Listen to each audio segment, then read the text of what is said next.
Okay, thank you very much.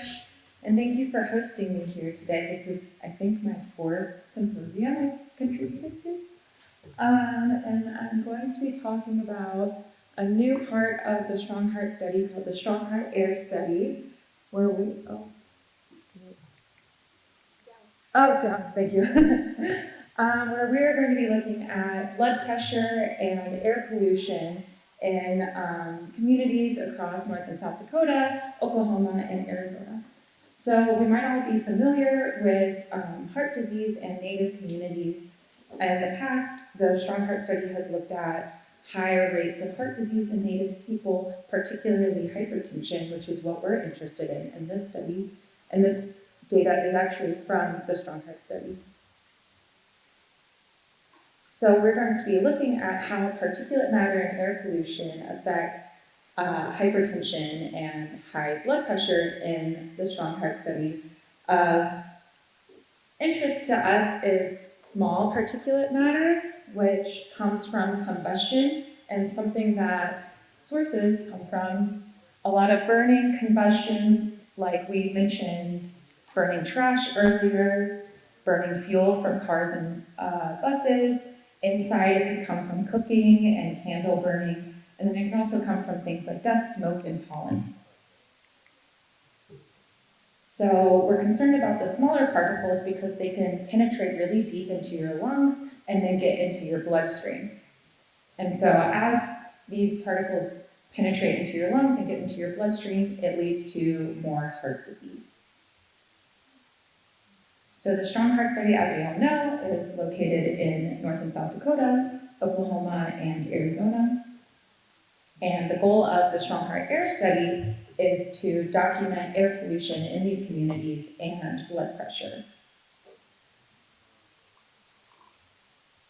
So the way the study is set up is that we are recruiting people in households and we are measuring indoor air pollution in their household for 7 days and outdoor air pollution for 7 days. And then we're also tracking blood pressure for 24 hours and taking a lot of questionnaire and other blood pressure metrics. And this will be done over the course of 3 visits over 18 to 24 months, encompassing different seasons, so we can get the seasonal variation in air pollution. So we're actually still recruiting households on the Cheyenne River. This is our eligibility here. If you know anybody on the Cheyenne River that's interested in participating in the study, you can, You can talk to Ray and she can get you in on the study as well. And we're not excluding people based off of hypertension or high blood pressure status. So if you do have hypertension, you could be a part of the study as well. So the 2 major things that we're measuring is blood pressure over the course of 24 hours and particulate matter over the course of 7 days inside your home and outside your home. And these are the monitors that we were using to measure everything. In South Dakota, we're using these little Atmo cubes, and we set them up in your kitchen or living room and then outside your home. So far, we've recruited about 110 people. The majority of them are female, so if you know any males on the Cheyenne River that want to participate in the study, let us know and we'll sign them up, because we really want to get this ratio down to a little bit like 50-50. So these are box plots of blood pressure that we took in the clinic before people started their first visit. And these lines show the American Heart Association upper limit for normal blood pressure. And you can see here in these red plots, this is South Dakota. A lot of the people, majority of the people had higher blood pressure, but that's to be expected because we have a lot of people that already have hypertension. It's just something that we're measuring and looking at. And this red line is for the systolic blood pressure, and this blue line is for diastolic blood pressure, and you can see that this black line is the average, or median, where 50% of people are. Most people are above that.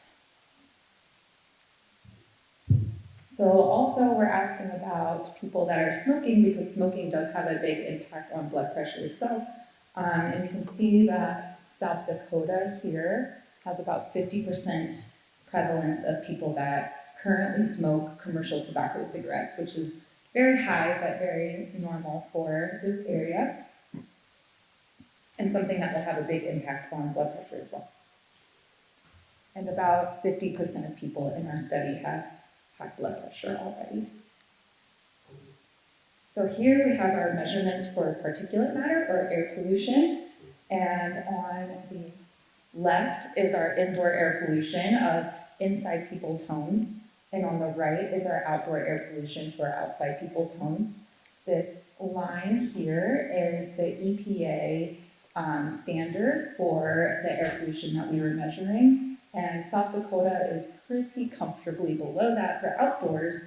But when you look at indoors compared to South Dakota to Oklahoma and Arizona, South Dakota has really high exposure to indoor air pollution. And we think it's probably related to the fact that a lot more people in South Dakota smoke commercial tobacco, and there's a lot more prevalence of indoor commercial tobacco smoking.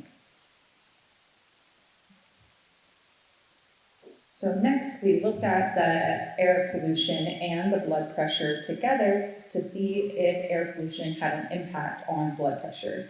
And we found that for outdoor air pollution, the outdoor PM 2.5 was significantly associated with higher blood pressure when people are awake. So when you're awake, you're usually outside of your home, going to work, doing other things. So outside air pollution has an impact on your awake blood pressure and a higher impact on awake blood pressure. So meaning that when outside air pollution is higher, it's more likely that your blood pressure is also higher. And then we found that for our inside blood pressure, or our inside air pollution was significantly associated with higher blood pressure while sleeping. So this makes sense because when we're home, we're sleeping, we're typically at home when we sleep. So what we're breathing in at home will have a higher impact on our asleep bodies because we're having a higher exposure to it as well. And so what air pollution we have in our home will have an impact on our asleep blood pressure. And so more air pollution inside your homes could lead to higher blood pressure while you're sleeping. And so for that, we want to think about little ways that we can reduce our exposures to air pollution inside and outside. There are a lot of things that we don't have control over, but we do have some control. Like if we're cooking, that's a big source of indoor air pollution. A good tip is to open a window, or if you have a fan in your kitchen, turn that on while you're cooking.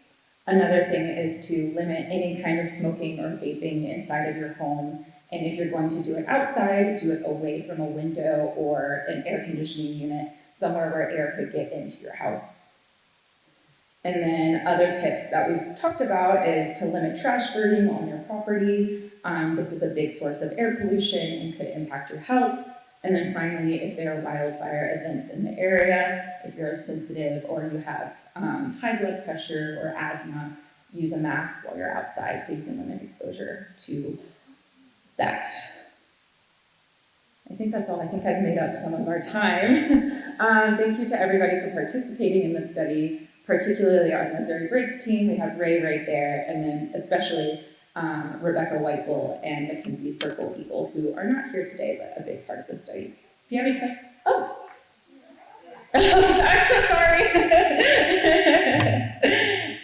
So many people. If you have any questions, you can talk to Ray, or you want to join the study, talk to Ray, or talk to them. Thank you so much.